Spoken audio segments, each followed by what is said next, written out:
Olá, seja bem-vindo a mais um TBL Entrevista. Aqui você tem a oportunidade de conhecer personalidades da cidade que trabalham em prol de uma Guarulhos melhor. Já no comecinho eu quero convidar você para acessar o nosso canal no YouTube, TBL Comunicação. É só você pesquisar lá TBL Entrevista que você vai poder acompanhar as outras entrevistas aqui no nosso canal. E hoje eu tenho o prazer de receber uma administradora aqui da cidade de Guarulhos e que ela tem muito trabalho bacana na cidade, trabalhou com um projeto social bem bacana, mas eu vou deixar ela contar. Eu recebo aqui a Vanessa Vitangelo, acertei? Isso, acertou. Vanessa Vitangelo. Isso Vanessa, seja mesmo. muito bem-vinda. Ai, obrigada, agradeço a oportunidade de poder falar um pouquinho do meu trabalho, né, para as pessoas poderem me conhecer um pouco melhor aí. Nós que agradecemos a TBL. A Vanessa, ela estudou administração, certo? Isso. Hoje ela trabalha numa empresa de transporte, mas eu vou deixar que ela conte um pouquinho essa história pra gente, né? Porque ela nada Uhum. melhor do que ela mesma para contar. Eu queria que você contasse um pouquinho sobre a sua trajetória, se você é guarulhense, Uhum. o bairro que você mora. Eu sei que ela morava no Vila Barros, mas hoje você está em outro bairro, né? Conta um pouquinho pra Isso. gente. Então, eu nasci, fui criada aqui na cidade de Guarulhos, sou guarulhense, né? O bairro onde eu nasci, fui criada é Vila Barros, morei lá por 24 anos. Então, aí com o casamento, acabei me mudando para Vila Itapuã, que é pouco conhecida, né? Mais próximo do Vila Rio, ali, Jardim Adriana. E é basicamente isso. Minha família toda é daqui de Guarulhos, minha mãe, meu pai, né? Embora os avós, né, de parte de pai, têm descendência italiana, por isso Vitangelo, né, que é um nome difícil de falar. Mas é um pouquinho assim da minha história, que foi sempre dentro de Guarulhos, trabalho em Guarulhos, a empresa onde eu trabalho também é Guarulhos, moro aqui. Desde os meus 31 anos eu moro aqui e amo essa cidade, apesar de todas as dificuldades que tem aqui. A gente estava conversando um pouco antes sobre a questão da sua trajetória como administradora, né? Uhum. Hoje ela trabalha numa empresa muito grande, mas eu queria que você contasse um pouquinho sobre um projeto que você participou, né? Uhum. Para que você começasse.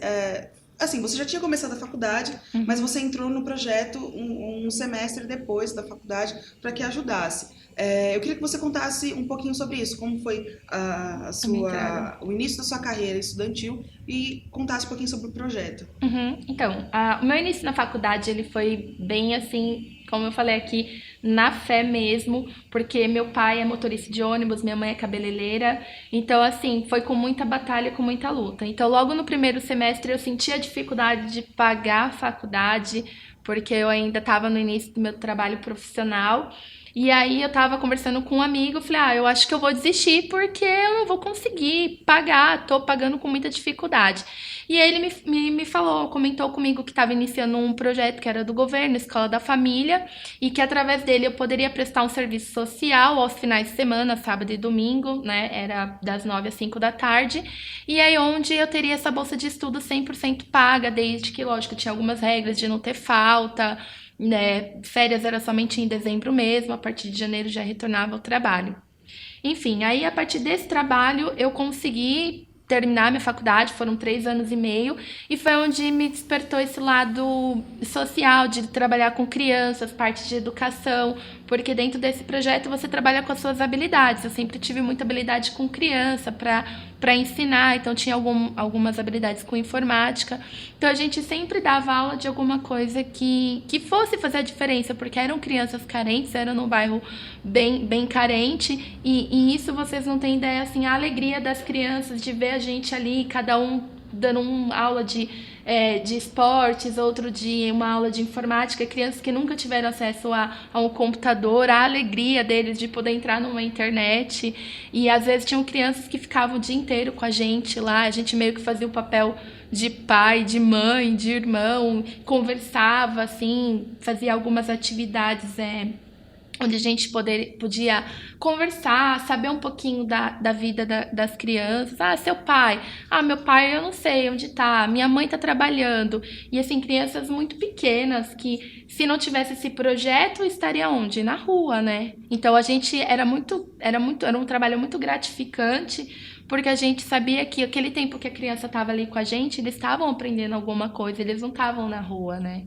As crianças eram apenas as que estavam matriculadas na escola Não, ou qualquer não, uma? livre acesso para todos que quisessem entrar.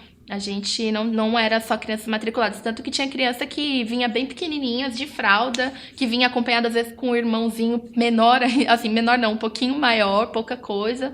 Então, assim, alguns, pouquíssimos vinham acompanhados de pai ou mãe, muito difícil.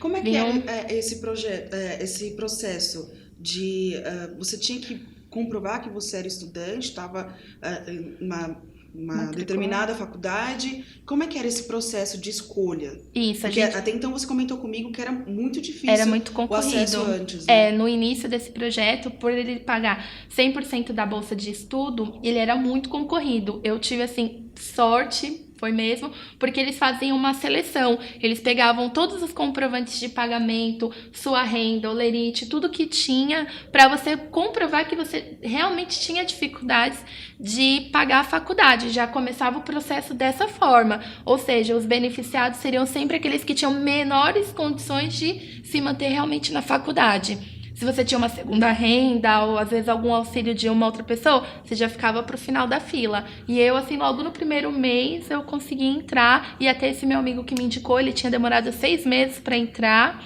E não pode, tem que estar matriculado. E se você tá com dificuldade de pagar, você tem que continuar na dificuldade para tentar entrar. E aí logo no primeiro mês eu consegui entrar. E era bem concorrido mesmo, bem difícil de entrar, porque você tinha que ter toda uma comprovação de renda. Se você tivesse um salário um pouquinho a mais do que eles estipulavam, você já não conseguia mais entrar. E você estava me contando que assim que você terminou a faculdade, você continuou no projeto. Por quanto tempo? Isso, acho que quase um ano nós continuamos, porque quando eu finalizei esse projeto eu também engravidei. Então eu ia com a minha filha pequenininha, né? Então assim, aí era ainda a mesma turma. Então a gente auxiliava ainda, ia como voluntário, porque também podem ir voluntários que não estejam matriculados, mas aí você só vai como voluntário. Você não tem o compromisso de abrir e fechar a escola, de desenvolver atividades. Você vai como voluntário e ajuda da forma que você quiser, né? Você, Então eu ia e auxiliava, dei você comentou continuidade. comigo que tinha a questão de aulas. Vocês montavam o projeto Isso, de aula isso, me conta como é cronograma. que era isso. No grupo eram normalmente estudantes, né, universitários, e dentro daquele grupo tinham pessoas que estavam fazendo psicologia, faculdade de letras, eu no caso fazia administração. Então, educação física, então dentro daquele grupo universitário, dentro daquela escola, daquela região, identificava qual que é a sua maior habilidade. Eu sou professor de educação física, então é óbvio que eu vou ter mais habilidade em dando aula de algum tipo de esportes. Eu faço administração, tenho boas habilidades em informática, a escola tinha uma sala, por que não dar essa aula de informática básica para as crianças que querem aprender algo mais aprofundado? Então, isso. Eu trabalho com psicologia, eu posso desenvolver algum trabalho, um teatro para desenvolver mais as crianças. Então era basicamente isso, sempre voltado dentro do seu curso e de alguma habilidade que você tinha. E a gente tinha uma coordenadora, que normalmente era uma diretora de escola, uma inspetora. Ela trabalhava sempre em alguma escola pública e ela que era a coordenadora. Sempre na coordenação dos universitários tinha alguém que vinha já da educação, que já trabalhava dentro da escola. Vocês tinham controle de quantas crianças vocês chegavam a trabalhar no final de semana? Tinha Tínhamos, cadastro? Como é tínhamos. que era? Para você entrar dentro da escola, nós deixávamos uma lista. Normalmente ficava sempre algum universitário, nós revezávamos, né? Ficava na portaria até para dar as boas-vindas, para que as pessoas pudessem se sentir à vontade dentro do programa, porque é como fala o programa, é a escola da família. Então a escola lá abre as portas para a família no final de semana. Então a gente deixava uma lista e a pessoa colocava o nome. Então assim, era em torno, chegava final de semana de 300 pessoas, a maioria criança, E mais ou mãe, menos. pai, tudo Poucos iam mães e pais, sim, mas eram poucos. O foco era mais criança e adolescente. para participar Não das o aulas. foco, mas mais o público mesmo que mais frequentavam eram crianças e adolescentes, a maioria. Você chegou. Há quanto tempo você saiu mais ou menos do projeto? Do projeto, acho que tem uns 4 anos. Você chegou a ver como é que está, pelo menos perto da escola, ou na escola onde que você trabalhou esse tempo? Você chegou a ver se ainda o projeto continua? Então, em algumas escolas sim, mas ele não é mais da forma que ele era. Tá bastante abandonado, tá bem complicado. Onde eu moro também tem uma escola que funciona, mas assim, com essa criminalidade, tem muitas pessoas que usam a escola que fica aberta no final de semana para, infelizmente, para usar drogas, então isso acaba afastando lá, nós tínhamos esse problema também. Então a gente sempre conversava, olha, aqui não é o lugar, que tem crianças, porque eles acabam achando meio que um refúgio, né, para poder acabar fazendo algumas coisas erradas. Às vezes na conversa, muitos tinham medo, que realmente é complicado, mas a gente falava com educação e respeitavam. Mas infelizmente hoje a realidade é um pouquinho diferente. O pessoal, com o aumento da criminalidade, a escola tá bem complicado nos finais de semana. Isso Realmente. afasta as pessoas, né? Isso é uma questão. Quando você vai lá, trabalha um pouco para fazer um projeto diferente, né? Sempre acontece de alguém ir lá estragar ou fazer uma coisa que não seja apropriada. A gente tenta apenas ajudar. Eu achei muito bacana sobre a visão que você tem, né? Sobre a questão da educação. E vamos aproveitar isso, porque você que já acompanha nosso TBL Entrevista sabe que a produção sempre escolhe algumas palavrinhas para que nosso convidado comente sobre o que ele vê sobre questão de transporte, saúde, cultura, lazer. E aqui as 3 palavrinhas que já foram escolhidas para a Vanessa estão aqui e a gente vai começar agora. A primeira palavra é saúde. Primeira palavra, saúde. Eu queria que você comentasse a sua opinião sobre a questão da saúde hoje na cidade de Guarulhos. Bom, eu acho que esse assunto foi um dos melhores para ter saído aqui no envelope. Recentemente eu tive uma situação onde eu e meu esposo, ele passou mal e eu precisei levar ele num hospital público, porque nós não temos convênio médico, dependemos da saúde pública. Nós fomos ao hospital geral, né? Lá nós tivemos um bom atendimento, não podemos reclamar dos profissionais da área da saúde que trabalhavam lá, porque a gente pegou um plantão que fomos muito bem atendidos, só que infelizmente tem muita dificuldade. Era uma única enfermeira que estava para atender muita gente. Eu até me sensibilizei com ela, porque no meio daquela multidão, pessoas de idade passando mal, jovens passando mal com algum problema de saúde, e ela falou, gente, calma, porque eu tô aqui sozinha, por favor, me ajudem, porque eu tô aqui sozinha. E aí ele precisou fazer um exame, um raio-x, nós entramos por dentro do hospital, porque é lá dentro, e a gente viu, assim, muita tristeza, porque eram pessoas em corredor, a saúde nossa é muito precária, infelizmente, pra gente que depende da saúde pública, Guarulhos precisa melhorar. Eu sei que isso é Brasil, mas o que a gente puder fazer pela nossa cidade, eu acho que já é válido, porque tá difícil, é muito triste de ver, principalmente quando a gente vê um parente nosso dependendo da saúde e não tendo retorno. É muito difícil. Realmente é um descaso. Vamos para a próxima palavrinha. Transporte. Questão do transporte. Você comentou aqui com a gente que o seu pai é motorista, né, de ônibus. Eu queria que você comentasse a visão que você tem uma prova viva dentro de casa, né, na família, que vive essa situação todo dia. Eu queria que você comentasse. Verdade. Bom, eu conheço os 2 lados da moeda, né? Como você disse, meu pai, ele é motorista de ônibus, depende muito, e de vez em quando ainda dependo do transporte público. Eu vejo a dificuldade tanto do lado profissional motorista, como, por exemplo, o piso salarial dos motoristas de Guarulhos é completamente diferente do piso salarial de São Paulo. É algo que a gente precisava trabalhar para tentar igualar, para ter porque é o mesmo tipo de serviço, estamos do lado de São Paulo e isso não é justo. Então, assim, é um trabalho que a gente precisa ser visto, né? Motorista que é um trabalhador e os trabalhadores e as pessoas que dependem para se locomover desse transporte público para trabalhar, que é muito precário, são ônibus lotados, às vezes até falta de segurança dentro do ônibus, porque eu já presenciei assalto dentro do ônibus, então todo mundo corre o risco, tanto o motorista que está trabalhando como as pessoas que estão dependendo desse meio de transporte. Então é um assunto assim que, se a gente for falar aqui, tem muita coisa para falar. Tem todo um cantinho aqui de Guarulhos que precisa ser muito melhorado. Vamos para a última palavrinha. Educação.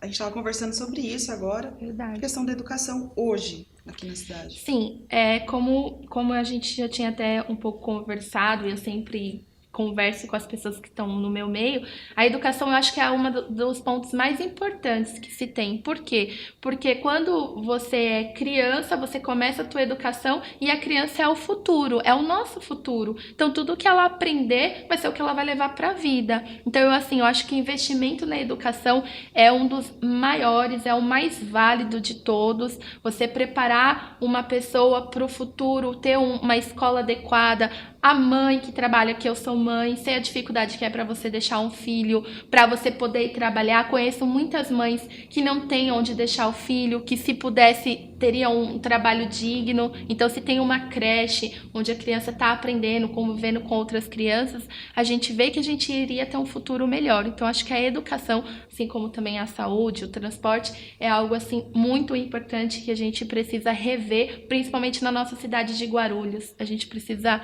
ter aí um pouco mais de estrutura, até por parte dos políticos, para a gente ter esse suporte, né? E tentar melhorar a nossa cidade. Com certeza. E pensando nisso, vamos falar rapidamente, a Vanessa, ela tomou uma decisão na vida dela. Ela decidiu ser pré-candidata a vereadora e fazer a diferença aqui na cidade. Hoje ela é militante do PMB, Partido da Mulher Brasileira, o Partido Novo aqui na cidade, e decidiu ser pré-candidata e fazer a diferença. E eu queria que você comentasse um pouquinho pra gente sobre isso, sobre o que te deu para pensar que não, já que os políticos que estão lá não fazem a diferença, eu quero fazer a diferença. Exato. E por que o PMB? Bom, eu vou falar um pouquinho do início, rapidamente, o início de tudo. Eu sempre fui uma pessoa, assim, muito crítica com relação à política. Eu tinha, assim, um ponto de vista, né? Ainda tem, claro, que até pelo que a gente está vivendo. E, assim, desde criança, eu sempre fui muito envolvida com a política porque meu pai sempre gostou. Meu pai, ele sempre gostou de apoiar alguém, de conhecer o projeto. E eu, desde criança, vivenciei isso com ele.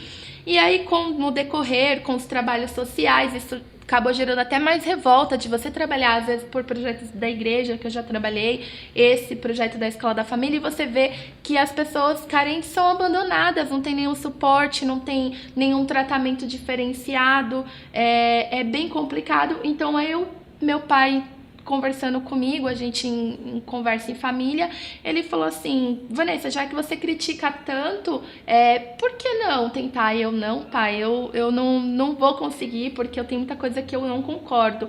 E aí fiquei com aquele pensamento, né, e as críticas, e aí um dia meu pai chegou e falou que tinha sonhado que eu entrava na política e que eu ganhava e fazia a diferença, e aquilo ficou dentro de mim, pensando, já que eu critico tanto, por que eu não tento conhecer e tentar ver se eu consigo fazer uma diferença? Tentar, já que eu ajudei em projetos sociais, sei um pouco da dificuldade, juntando as minhas dificuldades que eu tenho hoje, por que não tentar, né? Por que eu não ser essa diferença? O que eu gostaria de ver no candidato, por que eu não posso ser, né? Então foi basicamente isso, onde eu falei, não, eu vou tentar. O PMB é um partido escolhido porque eu sei, é um partido das mulheres, eu sei a dificuldade de todas as mulheres no meio, principalmente no meio corporativo, no trabalho.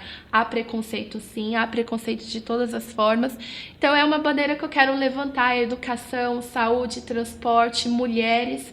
Então o partido, ele tem uma conduta onde eu me espelho, onde eu concordo. Então, assim, é um partido onde eu quero, né, se Deus permitir, que eu entre e faça parte dessa família PMB.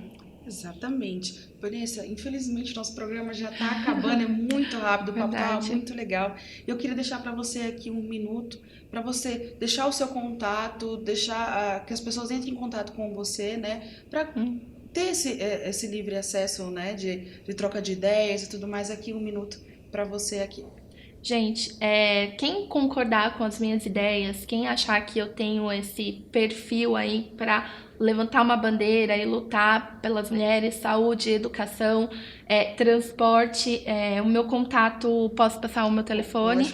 Eu vou deixar o meu WhatsApp para vocês. Quem quiser poder ajudar, apoiar essa causa, quem puder ajudar, vai ser muito bem-vinda a ajuda, porque juntos a gente consegue fazer uma política melhor. Não é pensando que você vai votar em branco ou você vai deixar de votar que você vai conseguir mudar uma história. Não, você tem que estudar a história história do seu candidato, no caso, né, que eu ainda sou uma pré-candidata, estudar a história, ver se o plano de governo dele é compatível com aquilo que você acredita, tentar ver credibilidade, ver verdade e cobrar aquilo caso o cara venha ganhar, venha se eleger, porque não adianta, a gente tem que cobrar, infelizmente, a gente precisa. O cargo de vereador é algo muito importante numa cidade, ele tem poder de decisões extremamente importantes, então a gente tem que começar a olhar com outros olhos, com os olhos de, mais seriedade. Eu não vou colocar meu voto em branco ou em nulo, ou eu vou votar naquele que está lá no poder há anos, que eu sei que já não